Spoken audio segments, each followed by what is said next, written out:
On reviendra sur ça bien prochainement. Affaire Guinée Matin, je reste avec vous, mon beau. Une nouvelle marche annoncée par le SPPG. Là-dessus, on va avoir tout à l'heure Sékou Jamal Pendessa. Oui, le général est infatigable. Il y a chose, comment dirais-je, qui disait l'homme que Dadis aime citer là. Comment dirais-je Non, le napolitain. Machiavel disait que un bon général peut faire gagner une armée des bras cassés. Par contre, un mauvais général, tu as beau lui confier la meilleure armée du monde, même l'armée US, il perdra la guerre. Donc, on espère que le général Pendessa ira jusqu'au bout. Bien. Mais à mon avis, il faut qu'on sorte des attaques de personnes visant à dire que c'est le ministre Gawal qui aurait verrouillé le site. Il faut que l'État même, parce que cette histoire, c'est devenu une grosse pierre dans les godasses du CNRD. L'affaire Guinée Matin. Oui, le site est fermé depuis plusieurs mois. Absolument. Donc il faut que, je crois, et le gouvernement, et comme les associations de presse se retrouvent autour de la table pour trouver solution à cette affaire pour que ce site soit déverrouillé. C'est l'un des meilleurs sites guinéens. On ne peut pas continuer parce qu'il y a eu la première manifestation déjà, c'était soldé par des incidents. Il y a eu des journalistes, des arrestations, des journalistes avaient été violentés, y compris même des femmes. Mais c'était triste à voir. Là, il a fallu se transporter. Et malheureusement, il n'y a eu aucune action contre ces policiers, à ce que je sache, contre ces policiers qui ont fait montre de violence à l'endroit des femmes. D'ailleurs, on apprenait que nos confrères étaient inculpés. Je ne sais pas si c'est vrai ou faux, parce que c'est devant le tribunal que, avec leurs avocats... On leur a dit de rester à l'écoute quand besoin sera. On leur fera appel. Maintenant qu'il n'y a pas eu de suite, le SPPG, je crois, est dans son droit de remettre ça pour le lundi. Ils ont déjà distribué des lettres au niveau de Conakry, mais aussi à l'intérieur. Mais on espère que plus ils viennent manifester pacifiquement, qu'on ne vienne pas les violenter, parce que nos corps habillés, vous voyez en Guinée, dès que moi du côté de Dakar par exemple, je peux voir un corps habillé l'approcher sans problème, mais ici quand je vois un treillis, je me barre. Même si mes beaux-parents c'est tous des gens... Des hommes de treillis. Bien voilà. Alors Sékou Jamal Pendessa est en direct. Bonjour camarade. Camarade, salut. Salut camarade Sékou Jamal Pendessa. Le SPPG ne courbe pas les chines, ne recule pas. Apparemment c'est ce qu'on voit. Vous projetez donc une marche encore la semaine prochaine, le lundi précisément. Alors qu'est-ce qui motiverait cette, si on peut appeler ça, cette remake? Merci beaucoup. D'abord on avait dit l'assaut de la dignité acte 1. Donc partout où vous entendez acte 1, cela veut dire que s'il n'y a pas gain de cause, il y aura acte 2, acte 3, ainsi de suite, jusqu'à ce qu'on libère Guinée Matin. Donc, c'est la raison principale qui fait qu'on va encore organiser une autre marche ce lundi. Et comme le disait le doyen, tout est déjà prêt. À Conakry, c'est à l'intérieur du pays. Hier nuit, j'ai eu des échanges pour les derniers réglages au niveau des antennes. Certainement, vous voyez les lettres qu'on a publiées progressivement plus... parce qu'on avait fait une planification. À l'intérieur du pays, les antennes vont organiser devant les gouvernorats. Le point de départ, c'est à elles de choisir là-bas, mais le point d'arrivée, c'est devant les gouvernorats. À Conakry, ici, on a modifié le point de départ. Cette fois-ci, ce n'est pas au niveau du rond-point du port autonome, mais on partira de la mairie de Kaloum. On viendra, vous voyez, un espace devant la mairie là-bas. C'est là où on va se retrouver et puis on continue, mais le point d'arrivée reste encore la place Lomakiti, devant la Fédération guinéenne de football. Et nous avons aussi 3 slogans, comme si c'est pour dire qu'il y a une autre revendication qui est venue se greffer derrière celle relative à la libération de Guinée Matin. C'est justice pour les victimes du 16 octobre. Libérer Guinée Matin, vive la liberté de la presse. Ce sont ces trois slogans qui vont guider la marche du lundi.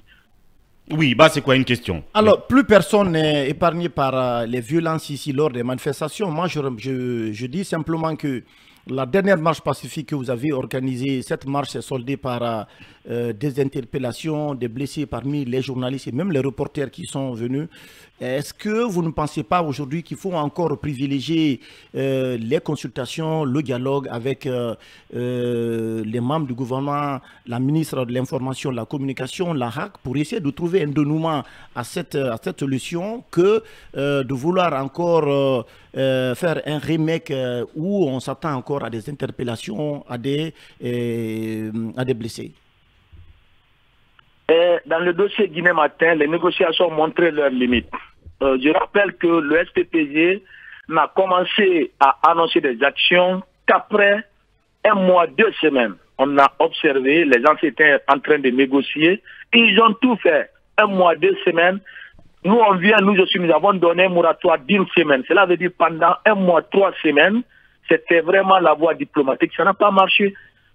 Quand on a organisé la marche du 16 octobre, je vous ai cité l'autre fois des noms qui sont rentrés en action, des ministres, d'autres personnalités pour nous demander d'observer quelques jours d'accalmie. Et ils ont dit quelques jours, mais par respect pour leur statut et la façon dont ils nous ont abordés, nous avons augmenté 2 semaines encore de trêve. Bien. Tout ça, et puis le Guinée Matin n'est toujours pas libéré, donc on s'est dit, il faut reprendre nos actions de protestation. Cette fois-ci, il faut les élargir. C'est un mouvement national désormais. Bien. Et à chaque acte, il y aura une nouveauté.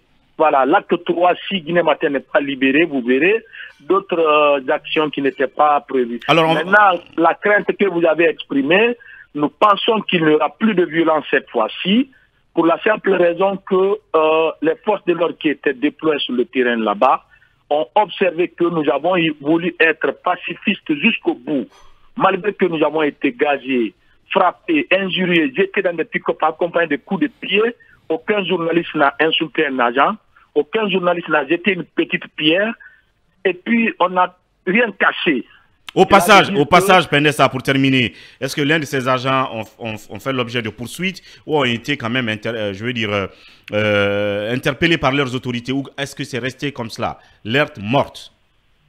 Rien n'est fait d'abord. Et le paradoxe, peut-être on va aborder le sujet, c'est que c'est plutôt les victimes qu'on est en train de poursuivre. Vous savez, nous sommes dans la même situation que les organisateurs du meeting du 28 septembre 2009, dont le procès se tient à Kaloum. Ça, c'est très important. Il faut que les autorités le retiennent pour éviter l'incohérence dans leurs actions. En 2009, le meeting du 28 septembre a été interdit par les autorités d'alors, également des autorités militaires. Il y a eu ce qu'on a connu. Et cette fois-ci, le CNRD est en train de juger pas les organisateurs du meeting qui a été interdit, mais les auteurs ou les présumés auteurs de ces crimes-là. Cela veut dire que le criminel n'est pas l'organisateur d'un meeting ou d'une manifestation interdite, mais c'est plutôt celui-là qui vient réprimer cette manifestation. C'est très clair. Donc pourquoi nous, on se dit c'est du 2 poids 2 mesures. Nous aussi, l'argument selon lequel la mairie avait interdit la marche du SPP ne tient pas. Bien. Sinon, c'est de libérer les présumés victimes, les présumés auteurs du 28 septembre. On a vu Bahouri comme président de la commission d'organisation. Il est venu se présenter comme victime. Les FAL, beaucoup d'autres. Donc, les organisateurs sont venus à la barre comme des victimes, des parties civiles. Nous aussi, donc, dans votre cas, ces policiers qui ont fait montre de violence, aujourd'hui, non, évidemment, cela coule douce, quoi, on va dire comme cela. C'est nous les victimes, nous qui devrions être des parties civiles. Le procureur se met à nous poursuivre. Cela veut dire que s'ils ne font pas attention, les gens diront simplement que le procès 28 septembre n'a pas pour but de rechercher la vérité, mais a des visées politiques. C'est aussi simple que cela. Sinon, merci. On aurait appliqué la même règle chez nous aussi. Bien. Pendessa, l'essentiel est dit, une autre marche est projetée pour... Oui. Il y a cette procédure aussi qui vous vise et d'autres cadres du bureau exécutif de SPPG. C'est une plainte d'Ousmane Diallo. Vous êtes à quel niveau?